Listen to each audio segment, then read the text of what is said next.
আসসালামু আলাইকুম আপু ভাইয়ারা, কেমন আছো? শুরু করে দিলাম নতুন একটা ভিডিও। নতুন দিনে নতুন একটা ভিডিও। সবার কেমন লাগলো জানি না, পুরো ভিডিও দেখতে থাকো। মাসের শুরুতেই 5,000 টাকার মাসের শুকনা বাজারটা আমি এভাবে করি, যেভাবে দেখালাম। দেখতে থাকো, শুরু থেকে শেষ পর্যন্ত বুঝতে পারবা যে আমি কি বোঝানোর চেষ্টা করছি। এইভাবে যদি আমরা সংসারটা চালাই তাহলে আমাদের অনেকটা টাকা বেঁচে যাবে। আর এমন কিছু খরচ আমাদের বাদ দিতে হবে যেটা আমাদের প্রয়োজনই না, তারপরেও আমরা করে থাকি আমাদের খুশি অনুযায়ী। খুশিটুকু আমাদের বাদ দিতে হবে যদি সচ্ছলভাবে আমরা চলতে চাই। অল্প টাকার মধ্যে যেভাবে আমরা সংসারটা চালাতে পারি সেইভাবেই আমরা চালাবো, যাতে আমাদের বাড়তি কোনো খরচ না করতে হয়। সীমিতভাবেই আমরা খরচ করব, যেটা আর কি খুবই প্রয়োজন, খুবই দরকার, সেটাই আমরা কিনবো, কেনাকাটা করব। আর মাসের শুরুতেই আমরা যে বাজারটা করব সেটা হচ্ছে শুকনা বাজার। শুকনা বাজারটা আমাদের করা থাকলে, করে নিলে আর সারাটা মাসের চিন্তা করতে হয় না। যেভাবে আমরা করে থাকি শুকনা বাজারটাই আগে করে নেব, ওইটা আমাদের খুবই প্রয়োজন। আর কাঁচা বাজারেরটা তো ওইটা আমরা মাসের শুরুতে করতে পারবো না, প্রতি সপ্তাহে একদিন করে কাঁচা বাজারটা আমরা করে নেব। যেই খরচগুলা বাদ দিতে হবে, যেই রকম আমরা মার্কেটে গেলে অযথায় আমরা এটা সেটা পছন্দ করি আর কিনে নিয়ে আসি, সেই রকম আর করা যাবে না। অনলাইন আছে, অনলাইনে বসলেই আমাদের এটা সেটা পছন্দ হয়ে যায়। সেই রকমই মনটা আমাদের ওইখানেই পড়ে থাকে যে এইটা সুন্দর লাগলো, ও নিয়ে আসি, ভালোই তো, আনলেই তো আমাদের বাড়তি টাকাটা আমাদের ওইখানে দিয়ে দিতে হয়। আর এভাবেই আমাদের খরচ বেড়ে যায় আর কমে না। খরচটা আমাদের প্রতি মাসে যদি এইভাবে আমরা একটু কন্ট্রোল করি তাহলে কিন্তু ওই টাকাটা আমাদের ইনভেস্ট মানে ওই জমা হয়ে যায়, ওইখান থেকে আমরা অন্য কাজে ইনভেস্ট করতে পারি। অন্য কাজ মানে অনেক ধরনের কাজ আছে, যে সংসারের অন্য অসুস্থতা আছে, তারপরে আত্মীয় স্বজন আছে, অন্য কোনো কাজ মানে এই তো আমরা ছোট বাচ্চা আছে যে তাদের লেখাপড়ার জন্য খাতা কলম কিনতে হয়। বড় বাচ্চারা যেরকম কলেজে যায়, স্কুলে যায়, তাদের তো হাত খরচ দিতে হয়, তাদের যাতায়াত খরচ। তারপরে একটা অনেক সময় আছে যে বাসা থেকে টিফিন দিয়ে দেওয়া হয়। তারপরে ছেলেদের এক এক সময় মন চায় যে আমরা বাইরে থেকে কিছু একটা খাই, সেই রকম একটু টাকাটা দিতে হয়, সেজন্য আমাদের টাকা বাঁচাতে হয়। বাচ্চাদের তো আমরা এটা বলতে পারবো না যে আমাদের হাতে টাকা নাই, এইভাবে চলতে হবে, যেভাবে আমরা চালাবো সেইভাবে না। ছেলেদের মেয়েদের এটা আমাদের বোঝাতে দেওয়া উচিত না যে আমরা কিভাবে চলতেছি। সেই অনুযায়ী আমাদের বাড়তি খরচ, যে আমরা যে অনেক সময় আছে যে মার্কেটে গেলে জুতা পছন্দ হইল, জুতা কিন্তু বাসায় আছে, তার প্রয়োজন নাই, তারপরেও আমরা কিনে আনি, পছন্দ হয়েছে এজন্য কিনে আনি, সেইটা আমাদের বাদ দিতে হবে।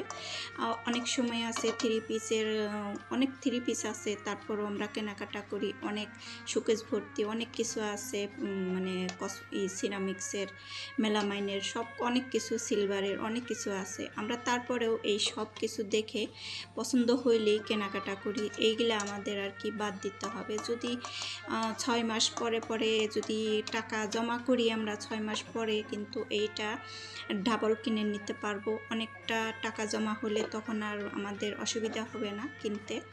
সেই জন্যই তো এই মাসে মাসে টাকাটা জমা করলে আমরা অনেক সুন্দর সুন্দর জিনিসগুলো আমরা ভালো দেখে কিনতে পারবো, যাতে লাস্টিং করে।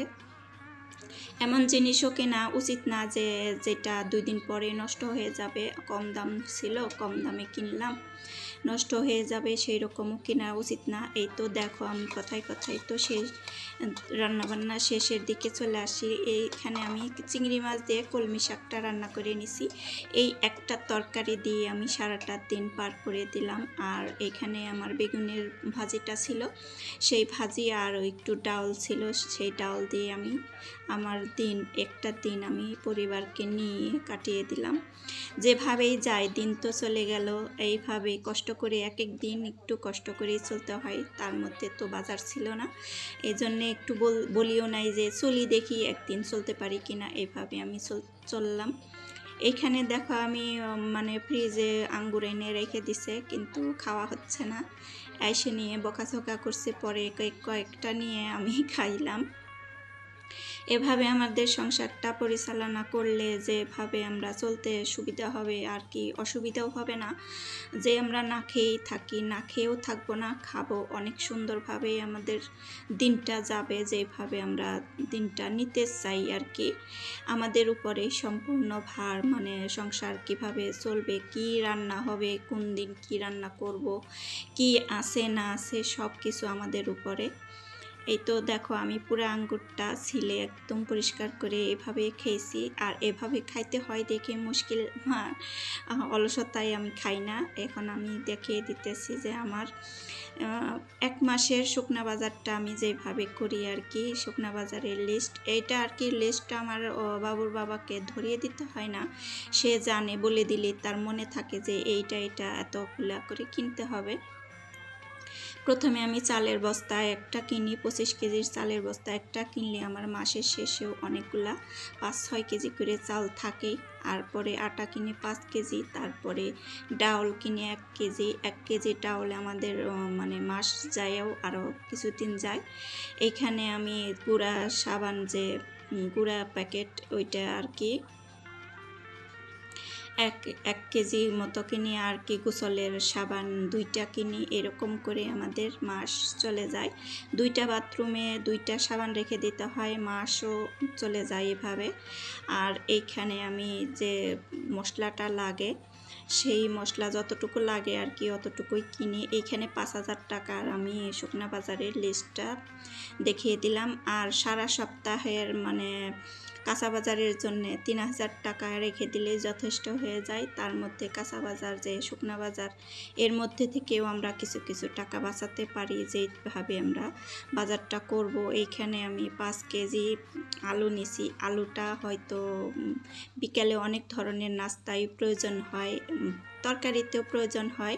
একটু বেশি কিনে রাখলে আর কি ফালানো যায় না, কোনো কিছু ফেলনা না, শুকনা বাজার এটা আমাদের করেই নিতে হয়।